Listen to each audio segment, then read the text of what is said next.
एक बार एक गांव में एक लड़का अपने परिवार के साथ रहता था। वह बड़ा सुयोग्य और संस्कारी था और हमेशा अपनी माँ का ख्याल रखता था। बस एक बात थी जो उस लड़के में सबसे बुरी थी। वह यह थी कि वह कुछ कमाता धमाता नहीं था। लड़के के थोड़ा और बड़ा होने पर माँ ने यह सोचकर उसका विवाह कर दिया कि विवाह के बाद जिम्मेदारियां आने पर लड़का खुद ही कमाने लगेगा। परंतु विवाह के बाद भी लड़के की दिनचर्या में कोई फर्क नहीं पड़ा। अब भी लड़का दिन भर बस घर में बैठा रहता। माँ जब भी लड़के को रोटी परोसती थी तब वह यही कहती थी, बेटा ठंडी रोटी खा लो। लड़का रोज यही सोचता कि माँ ऐसा क्यों कहती है, लेकिन फिर भी चुप रहता। एक दिन माँ को किसी काम से घर से बाहर जाना था, तो जाते समय वह अपनी बहू को लड़के को रोटी परोसने का कहकर गई और साथ में यह भी कहा कि रोटी परोसते समय कहना कि ठंडी रोटी खा लो। बहू ने ठीक वैसा ही किया। जब लड़का खाना खाने के लिए बैठा तो उसे रोटी परोसते समय बहू ने ठंडी रोटी खाने को कहा। जैसे ही लड़के की पत्नी ने ठंडी रोटी खाने को कहा, लड़के को गुस्सा आ गया। उसने सोचा, पहले तो सिर्फ माँ ठंडी रोटी खाने को कहती थी, लेकिन अब तो मेरी पत्नी भी यह कहना सीख गई है। उसने अपनी पत्नी से पूछा, आखिर रोटी गरम है, सब्जी गरम है, तो फिर तुम लोग मुझे ठंडी रोटी खाने को क्यों कहते हो? लड़के की पत्नी ने कहा, मुझे तो आपकी माताजी ने ऐसा बोलने को कहा था, आप उनसे पूछिए, आखिर वह आपको ऐसा क्यों कहती है।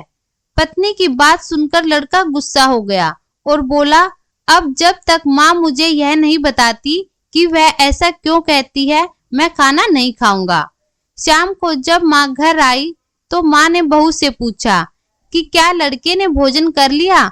बहू ने लड़के के नाराज होने और भोजन ना करने की पूरी बात माँ को बता दी।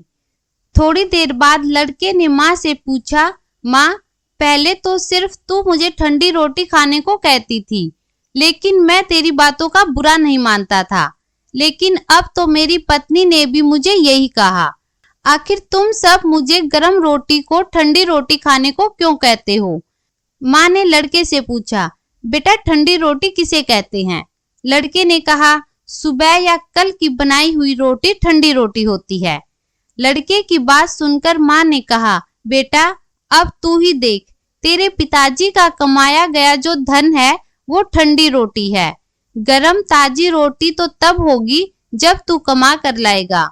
माँ की बात सुनकर लड़का माँ की बात समझ गया और बोला, माँ अब मैं समझ गया हूँ कि जो व्यक्ति खुद कमाने लायक होकर भी धन नहीं कमाता, उसका इस समाज में कहीं भी सम्मान नहीं होता। आज से मैं खुद धन कमा कर लाऊंगा और पूरे परिवार को ताजी रोटी खिलाऊंगा।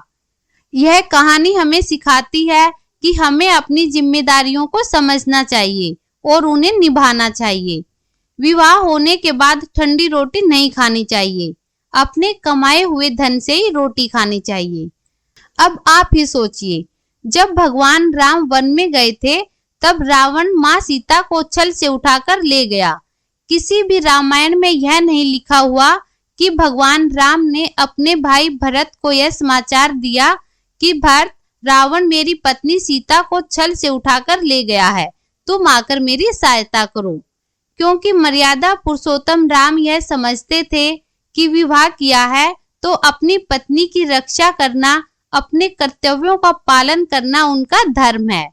उन्होंने अपनी भुजाओं के बल से पहले सुग्रीव की सहायता की, उसके बाद सुग्रीव से सहायता मांगकर माता सीता की रक्षा की।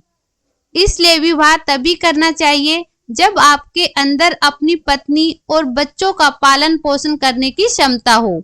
अगर यह ताकत ना हो तो विवाह नहीं करना चाहिए।